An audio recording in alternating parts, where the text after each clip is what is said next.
Nuclear stockpiles are growing again, and Russia, China, North Korea, Iran alliance isn't the powerhouse someone feared. That's in our episode. Let's unpack the details and put you in focus on these hot events. This is UATV. Be sure to follow us on YouTube and socials for the latest news and unique stories.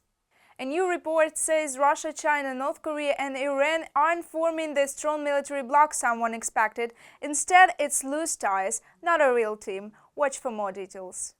A military axis of Russia, China, North Korea, and Iran has not materialized, according to analysts from the Stockholm International Peace Research Institute. This is stated in their annual report on nuclear risks. Researchers see potential for a renewed nuclear arms race, but do not believe in a strong alliance of authoritarian states. Russia and the USA together possess around 90% of all nuclear weapons. The sizes of their respective military stockpiles seem to have stayed relatively stable in 2024, but both states are implementing extensive modernization programs that could increase the size and diversity of their arsenals in the future. If no new agreement is reached to cap their stockpiles, the number of warheads they deploy on strategic missiles seems likely to increase after the bilateral 2010 Treaty on Measures for the further reduction and limitation of strategic offensive arms expires in February 2026, from a report by SIPRI. In addition, analysts note that North Korea and China are arming the Russian military to continue its war against Ukraine. The first confirmed reports of supplies emerged in late 2023. They involved the transfer of artillery shells and medium-range missiles. Later, Pyongyang sent howitzers to Moscow. Since North Korea began supplying Russia with munitions, over 20,000 containers have been delivered. Cargo ships under the Russian flag have transported up to 9 million shells. In early June, images surfaced of a towed Type 75 multiple launch rocket system of North Korean origin and photos of cluster munitions for this system. Russian units mounted this system on UAZ 3303 trucks, turning it into mobile artillery. According to NK News analysis, two types of cluster munitions have appeared in the Russian army. They can carry up to 15 submunitions, which disperse after 15 seconds and are capable of penetrating 40 millimeters of armor, from the Moscow Times.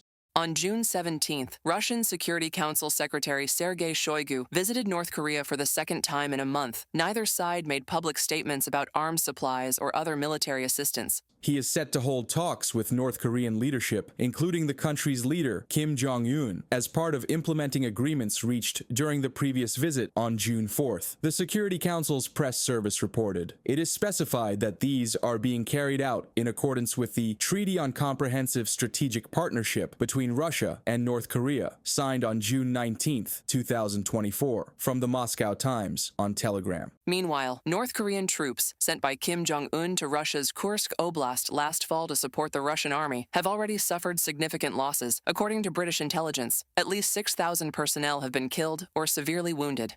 The total number of losses accounts for more than half of the approximately 11,000 North Korean troops initially deployed in Russia's Kursk Oblast. According to open sources, North Korea subsequently deployed a limited additional number of troops there. The significant losses of North Korean forces were almost certainly primarily due to large-scale, grueling infantry attacks. From a report by UK Ministry of Defense Intelligence, cited by Krim Realii. In addition to military cooperation, the Pariah states are developing railway and transport connections. Russia's state-owned Russian Post has started shipping parcels to North Korea. Goods weighing up to 20 kilograms are available for individuals and legal entities. The delivery time from Moscow to Pyongyang is estimated at 15 calendar days, reported by Larissa Petruk, UATV News.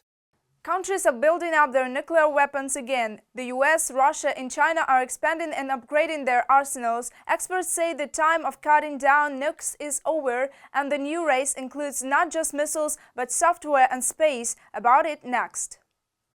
A new nuclear arms race has already begun. According to analysts from the Stockholm International Peace Research Institute, nuclear powers are pursuing intensive programs to modernize and expand their nuclear arsenals, aiming to increase both the quantity and diversity of their weapons. The deployment of new nuclear weapons is accelerating, and in the coming years, the growth in new warheads is likely to outpace the dismantling of old ones. The era of reductions in the number of nuclear weapons in the world, which had lasted since the end of the Cold War, is coming to an end. Instead, we see a clear trend of growing nuclear arsenals, sharpened nuclear rhetoric, and the abandonment of arms control agreements. Hans Christensen, director of the Nuclear Information Project at the Federation of American Scientists. The nuclear powers include the United States, Russia, the United Kingdom, France, China, India, Pakistan, and North Korea. Israel is also considered a member of the nuclear club, though it officially does not comment on possessing nuclear weapons. Experts believe it has nuclear warheads of its own design. However, about 90% of the world's nuclear warheads still belong to Russia, and the U.S. Washington is likely to expand its arsenals in response to China's buildup. Russia's arsenals are also growing, with public evidence emerging after an unprecedented data leak in late May 2025. Russia's modernization of the strategic nuclear weapons forces is real, and that there is very concrete action behind the lofty words about new weapon types and infrastructure. Numerous new facilities have been built across all of Russia. Entire bases have been almost leveled and rebuilt from the ground up. Hundreds of new barracks, watchtowers, control centers, and storage buildings have been erected, and several kilometers of underground tunnels have been excavated, from an investigation by Der Spiegel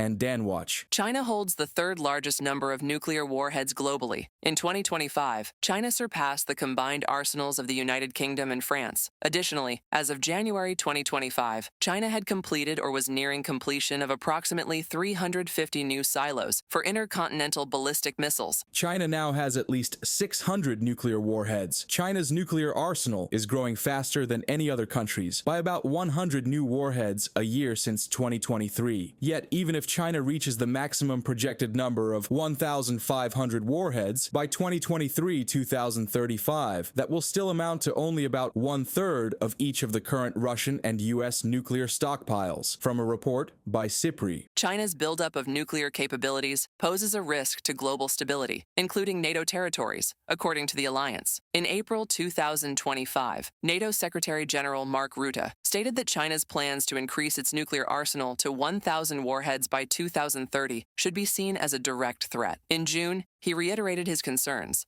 China is also modernizing and expanding its military at breakneck speed. It already has the world's largest navy. In response, China's embassy in the United Kingdom condemned what it called NATO's alleged defamation of the country. Beijing refused to comment on the SIPRI report.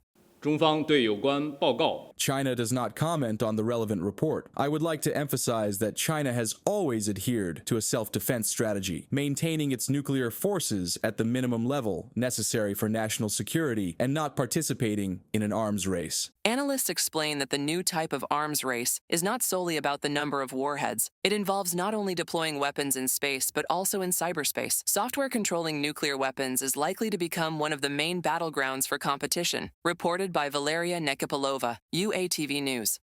We'd love to hear your thoughts on all of this. Drop them in the comments. Stay in focus with UATV and stay safe.